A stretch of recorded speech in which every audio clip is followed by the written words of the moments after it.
আপনাদেরকে স্বাগত জানাচ্ছি। আমি ফিরোজ তোহা। শুরুতেই সংবাদ শিরোনাম জানিয়ে দেব এই মুহূর্তে হাতে পাওয়া সর্বশেষ গুরুত্বপূর্ণ আপডেট বাংলা সংবাদ। শুরুতেই থাকছে সাবেক স্বরাষ্ট্রমন্ত্রী সহ ৮ জনের ব্যাংক লেনদেনের তথ্য চায় দুদক। ব্যাংক ও আর্থিক প্রতিষ্ঠানের সাবেক স্বরাষ্ট্রমন্ত্রী আসাদুজ্জামান খান কামাল সহ ৮ জনের নগদ অর্থের তথ্য চেয়ে বাংলাদেশ ব্যাংকের আর্থিক গোয়েন্দা বিভাগ বাংলাদেশ ফিনান্সিয়াল ইন্টেলিজেন্স ইউনিটকে চিঠি দিয়েছে দুর্নীতি দমন কমিশন। এবারে জানাবো নির্বিচারে গুলি শেখ হাসিনা সহ ২৮ জনের বিরুদ্ধে হত্যা মামলা। ছাত্র জনতার আন্দোলনের সময় রাজধানীর রামপুরায় নির্বিচারে গুলি চালিয়ে হত্যা করে অনেককে। এর মধ্যে শুধু রাসেল মিয়াকে হত্যার অভিযোগে সাবেক প্রধানমন্ত্রী শেখ হাসিনা সহ ২৮ জনের বিরুদ্ধে মামলা দায়ের করেছে তার স্ত্রী শারমিন আক্তার। জানাবো ফরিদপুরে বিএনপি দুগ্রুপের সংঘর্ষে নিহত এক। ফরিদপুরের নগরকান্দায় বিএনপি দুগ্রুপের সংঘর্ষে কবির ভুইয়া নামের এক ব্যক্তি নিহত হয়েছেন। এ সময় আহত হয়েছেন অন্তত ২৫ জন। বুধবার সকালে বিএনপির কেন্দ্রীয় সাংগঠনিক সম্পাদক শামা ওবায়দ এবং কৃষক দলের কেন্দ্রীয় সাধারণ সম্পাদক শহীদুল ইসলাম বাবুলের সমর্থকদের মধ্যে দফায় দফায় এ সংঘর্ষের ঘটনা ঘটে। এদিকে ৩ নদীর ১১ বাঁধ ভেঙে ফেনীর ৭০ গ্রাম প্লাবিত। ফুলগাজী এবং পরশুরামের সঙ্গে যোগাযোগ বিচ্ছিন্ন। টানা বর্ষণ এবং উজান থেকে নেমে আসা পাহাড়ি ঢলে ফেনীর ফুলগাজী ও পরশুরাম উপজেলার সিলোনিয়া, মহুরী এবং কহুয়া নদীর ১১টি বাঁধ দিয়ে ভেতরে পানি প্রবেশ করে এলাকার নিম্নাঞ্চল প্লাবিত হয়ে গেছে। এবারে জানাবো ফেনীতে বন্যার্তদের উদ্ধারে সেনাবাহিনী, কোস্টগার্ড। গত ৩ দিনের অবিরাম ভারী বর্ষণ এবং ভারতের উজান থেকে নেমে আসা পাহাড়ি ঢলের পানির চাপে সৃষ্ট বন্যা পরিস্থিতিতে আটকে পড়া ফেনীর পরশুরাম এবং ফুলগাজী উপজেলার বাসিন্দাদের উদ্ধারে নেমেছেন সেনাবাহিনী এবং কোস্টগার্ড। জানা গেছে ইতিমধ্যেই কুমিল্লা ক্যান্টনমেন্ট থেকে ১২টি বোট নিয়ে বন্যা কবলিত স্থানে পৌঁছেছেন। এছাড়া উদ্ধার কাজে সহায়তার লক্ষ্যে চট্টগ্রাম থেকে কোস্টগার্ড সদস্যরাও পৌঁছেছেন। এবং সর্বশেষ জানাবো বাংলাদেশের উন্নয়নে চীনের বিনিয়োগ আরও বৃদ্ধি পাবে। বাংলাদেশের জনগণের উন্নয়নের জন্য চীনের যে বিনিয়োগ দেশের উন্নয়নে সেটা আরও বৃদ্ধি পাবে বলে মন্তব্য করেছেন বিএনপির মহাসচিব মির্জা ফখরুল ইসলাম আলমগীর। বুধবার দুপুরে রাজধানীর গুলশানের চেয়ারপারসনের কার্যালয়ে ঢাকায় নিযুক্ত চীনের রাষ্ট্রদূত ইয়া ওয়েনের সঙ্গে বৈঠক শেষে সংবাদ সম্মেলনে এ মন্তব্য করেন তিনি। ১.৫ ঘণ্টাব্যাপী স্থায়ী হওয়া বৈঠকটি শুরু হয় বেলা ১১টায়। এতক্ষণ শিরোনাম শুনছিলেন, এবার বিস্তারিত। প্রিয় দর্শক, আপনি যদি এই চ্যানেলে নতুন হয়ে থাকেন, ভিডিওটি দেখতে দেখতে চ্যানেলটি সাবস্ক্রাইব করে আমাদের সঙ্গে থাকুন। আর এই ভিডিও সম্পর্কে আপনি আপনার মূল্যবান মতামতটি কমেন্ট বক্সে জানিয়ে দিন। আর হ্যাঁ প্রিয় দর্শক, জানিয়ে দিন ভিডিওটি কোথা থেকে দেখছেন।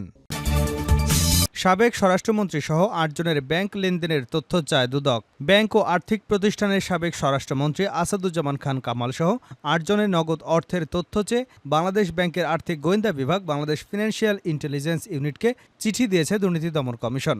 বুধবার দুদকের প্রধান কার্যালয় থেকে এই চিঠি পাঠানো হয়। দুদকের ঊর্ধ্বতন সূত্র বিষয়টি নিশ্চিত করেছেন। সাবেক স্বরাষ্ট্রমন্ত্রী ছাড়াও আরও যাদের ব্যাংক হিসেবে তথ্য চাওয়া হয়েছে তারা হলেন সাবেক স্বরাষ্ট্রমন্ত্রীর ছেলে শাফি মুদাসির, মন্ত্রীর সাবেক পিএস অতিরিক্ত সচিব হারুনা রশিদ, যুগ্ম সচিব ধনঞ্জয় কুমার দাস, প্রশাসনিক কর্মকর্তা মোল্লা ইব্রাহিম হোসেন, সহকারী একান্ত সচিব মনির হোসেন এবং জনসংযোগ কর্মকর্তা শরীফ মাহমুদ অপু ও পুলিশের সাবেক ডিআইজি মোল্লা নজরুল।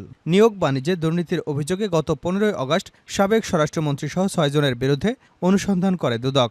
আসাদুজ্জামান খানের নেতৃত্বে সিন্ডিকেটের মাধ্যমে নিয়োগ, পদায়ন এবং বদলি বাণিজ্যের অভিযোগ রয়েছে। দুদকের উপপরিচালক মোহাম্মদ জাহাঙ্গীর আলমের নেতৃত্বে একটি অনুসন্ধান টিম গঠন করা হয়েছে। অভিযোগ আছে সাবেক স্বরাষ্ট্রমন্ত্রী আসাদুজ্জামান খান এবং তার সহযোগীরা সিন্ডিকেট করে পুলিশ এবং ফায়ার সার্ভিসে নিয়োগ দিতেন। আসাদুজ্জামান খান স্বরাষ্ট্রমন্ত্রীর দায়িত্ব পাওয়ার পর থেকে ঘুষ হিসেবে বস্তা বস্তা টাকা নিতেন। পুলিশ, মাদকদ্রব্য নিয়ন্ত্রণ অধিদপ্তর ও ফায়ার সার্ভিস থেকে এ টাকা আদায় করা হতো। তৎকালীন অতিরিক্ত সচিব ডক্টর হারুনা রশিদ বিশ্বাসের নেতৃত্বে সিন্ডিকেটটি গড়ে তোলা হয়। দুদক সূত্র জানায় ফায়ার সার্ভিস এবং সিভিল ডিফেন্সের কোনো সার্কুলার হলেই মন্ত্রীর দপ্তর থেকে একটি তালিকা পাঠানো হতো। সেই মোতাবেক নিয়োগ দিতে ফায়ার সার্ভিসকে বাধ্য করতেন সাবেক এই মন্ত্রী। এক্ষেত্রে তিনি মোটা অঙ্কের অর্থ ঘুষ হিসেবে নিতেন। নির্বিচারে গুলি শেখ হাসিনা সহ ২৮ জনের বিরুদ্ধে হত্যা মামলা। ছাত্র জনতার আন্দোলনের সময় রাজধানীর রামপুরায় নির্বিচারে গুলি চালিয়ে হত্যা করে অনেককেই। এর মধ্যে শুধু রাসেল মিয়াকে হত্যার অভিযোগে সাবেক প্রধানমন্ত্রী শেখ হাসিনা সহ ২৮ জনের বিরুদ্ধে মামলা দায়ের করেছেন তার স্ত্রী শারমিন আক্তার। বুধবার ঢাকা মেট্রোপলিটন ম্যাজিস্ট্রেট আফনান সুমির আদালতে পরে বাদীর জবানবন্দি গ্রহণ করে রামপুরা থানাকে অভিযোগটি এজাহার হিসেবে গ্রহণের নির্দেশনা দেন আদালত। এ মামলার অপর উল্লেখযোগ্য আসামিরা হলেন সাবেক সেতুমন্ত্রী ওবায়দুল কাদের, সাবেক স্বরাষ্ট্রমন্ত্রী আসাদুজ্জামান খান, জাহাঙ্গীর কবির নানক, মোহাম্মদ আলী আরাফাত, তথ্য প্রযুক্তি প্রতিমন্ত্রী জোনায়েদ আহমেদ পলক ছাড়াও আরও বেশ কয়েকজন উচ্চপদস্থ নেতা। মামলার অভিযোগ করা হয় বৈষম্যবিরোধী আন্দোলন চলাকালে গত ১৯ জুলাই দুপুর ২:৩০টায় আসামিদের নির্দেশে অজ্ঞাত আসামিদের গুলিতে মারা যান রাসেল মিয়া। ফরিদপুরে বিএনপি দুগ্রুপের সংঘর্ষ, নিহত এক। ফরিদপুরের নগরকান্দায় বিএনপি দুগ্রুপের সংঘর্ষে কবির ভিয়া ৫৫ নামের এক ব্যক্তি নিহত হয়েছেন। এ সময় আহত হয়েছেন অন্তত ২৫ জন। বুধবার সকালে বিএনপির কেন্দ্রীয় সাংগঠনিক সম্পাদক শামা ওবায়দ এবং কৃষক দলের কেন্দ্রীয় সাধারণ সম্পাদক শহীদুল ইসলাম বাবুল সমর্থকদের মধ্যে দফায় দফায় এই সংঘর্ষের ঘটনা ঘটে। মূলত কৃষক দলের কেন্দ্রীয় সাধারণ সম্পাদক শহীদুল ইসলাম বাবুলের পথসভা আয়োজনকে কেন্দ্র করে বিএনপির দুগ্রুপের মধ্যে সংঘর্ষ শুরু হয়। সংঘর্ষে নিহত কবির ভূঁইয়া ৫৫ উপজেলা ছাগলদি গ্রামের আবুল বশার ভূঁইয়া ছেলে। তিনি বিএনপি নেতা শহীদুল ইসলাম বাবুলের সমর্থক ছিলেন বলেও জানা গেছে। আহতদের ফরিদপুর মেডিকেল কলেজ হাসপাতালে ভর্তি করা হয়েছে। প্রাথমিকভাবে কারো পরিচয় এখনও নিশ্চিত হওয়া যায়নি। নগরকান্দা থানার ওসি আমিনুর রহমান বলেন, কৃষকদের কেন্দ্রীয় কমিটির সাধারণ সম্পাদক শহীদুল ইসলাম বাবুলের পথসভা আয়োজনকে কেন্দ্র করে বিএনপি দুগ্রুপের মধ্যে সংঘর্ষে একজন নিহত হয়েছেন। আহতদের সংখ্যা অনেক। খবর পেয়ে পুলিশ পরিস্থিতি নিয়ন্ত্রণে আনে।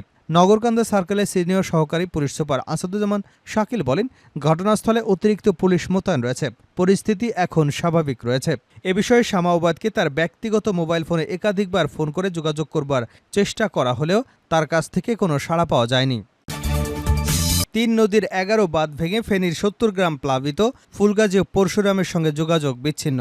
টানা বর্ষণ এবং উজান থেকে নেমে আসা পাহাড়ি ঢলে ফেনীর ফুলগাজী ও পরশুরাম উপজেলায় সিলুনিয়া মহুরী এবং কহুয়া নদীর ১১টি বাঁধ ভেঙে ভেতরে পানি প্রবেশ করে এলাকার নির্মাঞ্চল প্লাবিত হয়েছে। মঙ্গলবার পরশুরামের দক্ষিণ শালধর, ফুলগাজী, দৌলতপুর, নিকলি, কিসমত এবং ঘনিয়া মোড়সহ বেশ কয়েকটি এলাকায় ১১টি ভাঙা বাঁধ দিয়ে ভিতরে পানি প্রবেশ করলে ২ উপজেলার মোট ৭০টি গ্রাম প্লাবিত হয়ে পড়েছে। এতে ফসলি জমি এবং মাছের ঘের বন্যায় তলিয়ে গেছে।